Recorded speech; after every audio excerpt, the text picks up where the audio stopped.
स्वागत है आपका नेक्स्ट आईएएस की इस खास पेशकश न्यूज़ एंड व्यूज़ में।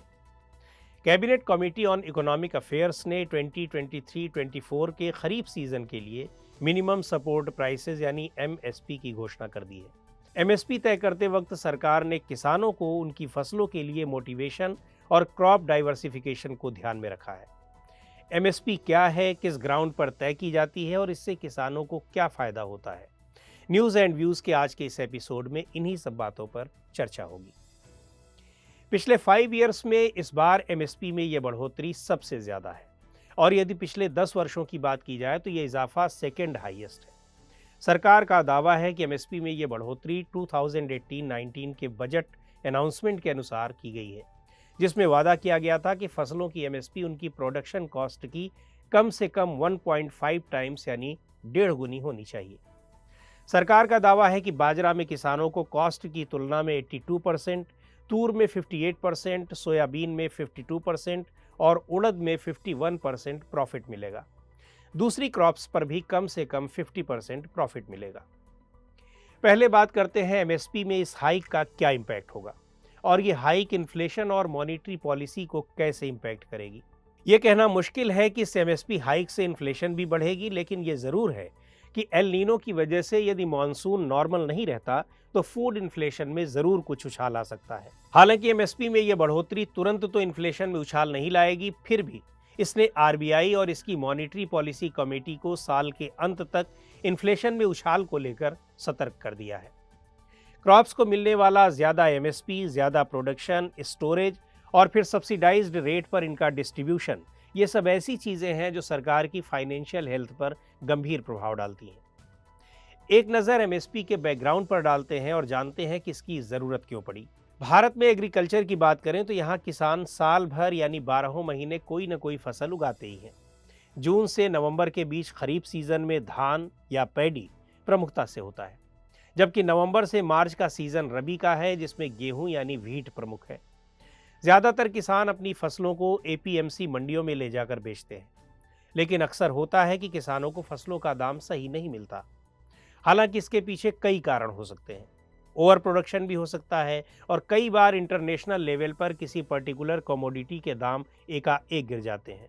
इन सिचुएशंस में किसानों के ऊपर गंभीर संकट आ सकता है। किसान डिमोरलाइज हो जाते हैं और फिर आगे की फसलों की खेती नहीं कर पाते। किसानों को इसी सिचुएशन से बचाने के लिए एमएसपी यानी मिनिमम सपोर्ट प्राइस का कॉन्सेप्ट काम करता है। ये वो प्राइसेस हैं जो सरकार हर फसल सीजन से पहले तय करती है और किसानों को इस बात का एश्योरेंस होता है कि उनकी फसल एमएसपी से कम पर नहीं खरीदी जाएगी और यदि मार्केट में उन्हें उससे ज़्यादा दाम मिलते हैं तब भी किसान ज़्यादा कीमत पर अपनी फसल बेचने के लिए स्वतंत्र हैं। यानी एमएसपी से कम पर नहीं बेचेंगे और ज़्यादा प्राइस मिले तो बेच सकते हैं। फसल नहीं बिकेगी तो सरकार एमएसपी पर खरीद लेगी। हर क्रॉपिंग सीजन में सरकार 23 क्रॉप्स की एमएसपी तय करती है। इनमें 7 तरह के सीरियल्स यानी पैडी, व्हीट, मेज़, बाजरा, ज्वार, रागी और बार्ले, 7 तरह के oil seeds, rape seed, mustard, groundnut, soybean, sunflower, sesamum, safflower, niger seed, 5 types की दालें, चना, अरहर, उड़द, मूंग और मसूर, commercial crops, cotton, sugar, copra, raw jute, ये है। एमएसपी के जरिए एक तरफ किसानों को फायदा मिलता है तो दूसरी तरफ सरकार अपने फूड ग्रेन स्टोरेज को पूरा किए रहती है।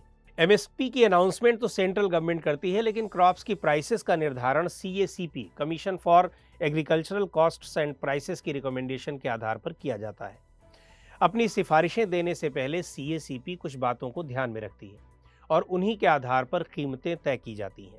मसलन कमोडिटी की डिमांड और सप्लाई, प्रोडक्शन कॉस्ट, डोमेस्टिक और इंटरनेशनल लेवल पर उस कमोडिटी का price trend, intercrop price parity etcetera.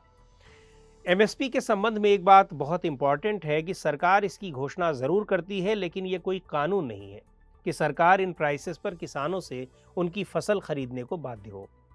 Farmers union कई साल से इसी बात की मांग कर रहे हैं कि एमएसपी पर लेजिस्लेशन बनाया जाए ताकि एमएसपी को मैंडेटरी स्टेटस मिल जाए, यानी इस प्राइस पर सरकार को फसल खरीदना ही पड़े।